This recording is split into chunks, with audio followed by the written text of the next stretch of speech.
जय हिंद। कैसे हैं आप सब? आशा करूंगा आप लोग बहुत अच्छे होंगे और अपने अपने तैयारियों पूरी तरह व्यस्त होंगे। आज का वीडियो हम लोग जैसे पिछले वीडियो में हम लोग क्या किया था, उदाहरण नंबर 1, 2, 3 बताए थे, जिसमें माध्य का हम लोग चर्चा किए थे। आज का वीडियो बहुत ही खास होने वाला है, क्योंकि इसमें हम लोग क्या करेंगे, बहुलक का चर्चा करेंगे, जिसमें हम लोग 3 उदाहरण लिए हैं। उदाहरण संख्या 4, 5 और 6 को मैं ये 3 उदाहरण को मैं एक डिटेल से आपको सही तरीके से बताने का प्रयास करूंगा, जिससे आपका बहुलक का सारी प्रॉब्लम दूर हो जाएंगे। आशा करूंगा आप मेरे साथ जुड़े रहेंगे और अपने अपनी तैयारी को बेस्ट करने का कोशिश करेंगे। ठीक है, चलिए पहला नंबर उदाहरण क्या दिया हुआ, आंकड़ा दिया हुआ, आंकड़ा डायरेक्ट आंकड़ा दिया हुआ है, उदाहरण दिया हुआ है। ठीक है, उदाहरण नंबर 4 में आंकड़ा दिया हुआ है। आपको तो पता है ना, अवर्गीकृत आंकड़े का क्या निकालते हैं, बहुलक कैसे निकालते हैं।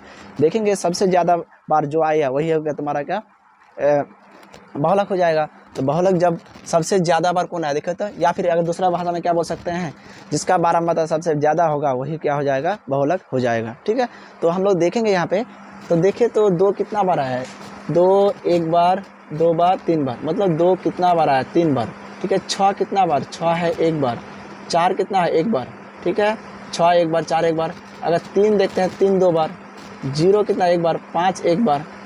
ठीक है, 3 भी 2 में हो गया। कहानी खत्म। कहानी का मतलब है हम लोग सबको हम लोग एक नज़र से देख लिए, जो क्या कौन कितना बार आया है। ठीक है, अगर परिभाषा के हिसाब से आसान तो समझ में आ गया होगा, जिसका बारंबार सबसे ज़्यादा होगा वही हो जाएगा, बहुलक का मान हो जाएगा। ठीक है, लेकिन यहाँ पे हम लोग क्या ऐसे भी देख सकते हैं, जो सबसे ज़्यादा बार आएगा वही भी हो जाएगा क्या, बहुलक हो जाएगा। तो आप देख सकते हैं ना, 3 2 बार आया, 2 3 बार आया, 6 1 बार, तो सबसे ज़्यादा और कौन आया, 2 आया। तो बहुलक का मान कितना हो जाएगा, बहुलक का मान हो जाएगा कितना, 2 हो जाएगा। ठीक है, अब हम लोग क्या दूसरे नंबर उदाहरण पाते हैं। दूसरा नंबर उदाहरण में क्या दिया हुआ है, 1 से 3, 3 से 5, 5 से 7, 7 से 9, 9 से 11। एक प्रकार का क्या दिया हुआ है, वर्गीकृत आंकड़ा दिया हुआ है। इसका मैं ये कर लेता हूँ,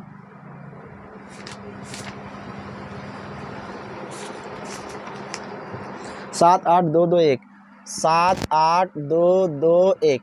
मैं इसका क्या कर लिया, बारंबारता को कर लिया। ठीक है, अब मैं क्या करूँगा, इसको हल करने के लिए पहले लिखूँगा अधिकतम बारंबारता। अधिकतम बारंबारता कितना है, अधिकतम बारंबारता है 8।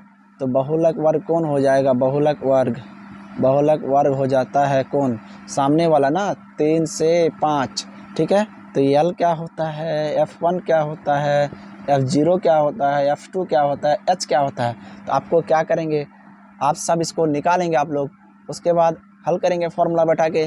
तो बहुलक वर्ग होता है, यही हो गया। तो L का मान होता है बहुलक वर्ग का निम्न सीमा, तो L का मान हो गया कितना, 3। F1 कौन होता है, बहुलक वर्ग का सामने वाला बारंबारता, तो इसका 3 से 5, तो ये हो जाएगा F1, ये हो जाएगा F0, नीचे वाला हो गया F2। ठीक है, F1 का मान हो गया 8, F0 का मान कितना हो गया 7। ठीक है, F0 का मान 7, F2 का मान हो गया 2। H का मान कितना का अंतर है, तो 1 और 3 में कितना का अंतर है, तो 2 का अंतर है।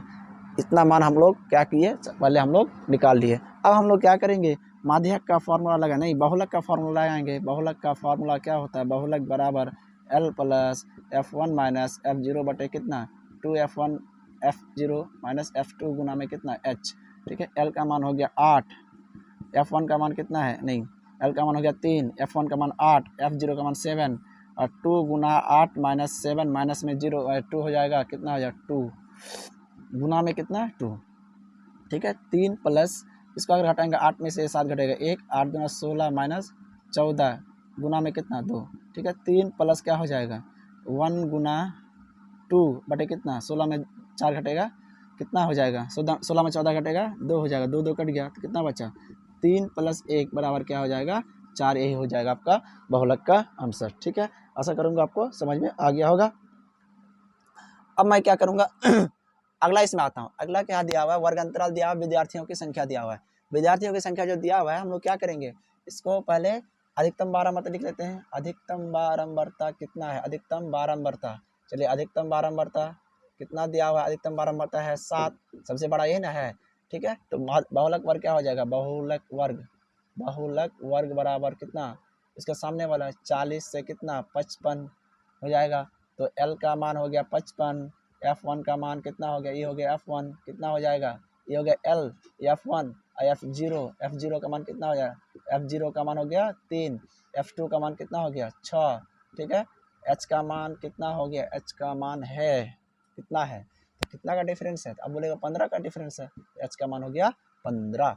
ठीक है, अब हम लोग क्या करेंगे, हम लोग बहुलक का फॉर्मूला लगाएंगे। बहुलक बराबर L plus F1 minus F0 बटे 2F1 minus F0 minus F2 गुना में क्या H। ठीक है, चलो L का मान कितना है 55 है, प्लस F1 का मान कितना है, अब बोलेगा 7 माइनस 3 बटे कितना 2 गुना 7 माइनस 3 माइनस में कितना 6 गुना में कितना 15। ठीक है, 55 प्लस क्या हो जाएगा, 7 में 3 जाएगा 4, 7 दूना 14 माइनस 9 गुना में कितना 15। ठीक है, अब हम लोग क्या करेंगे, घटाते, 14 में 9 घटेगा कितना हो जाएगा 5 हो जाएगा। 55 प्लस क्या हो जाएगा 4 बटे 14 में 9 घटेगा 5 गुना में क्या 15, 5 तिया 15। ठीक है, 55 प्लस क्या होगा 4 तिया 12।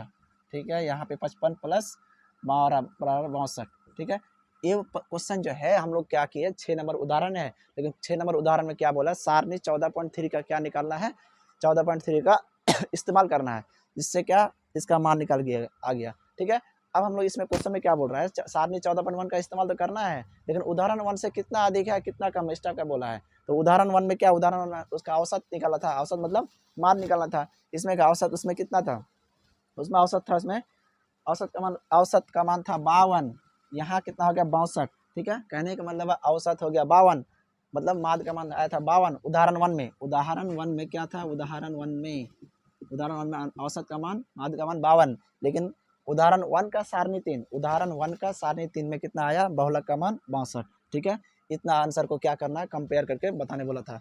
ठीक है, तो कैसा लगा वीडियो, अगर आपको समझ में ना तो क्या दोबारा तिबारा प्ले कर सकते हैं, जिससे आप थोड़ा सा अपनी तैयारी को और बेहतर करेंगे। धन्यवाद, जय हिंद।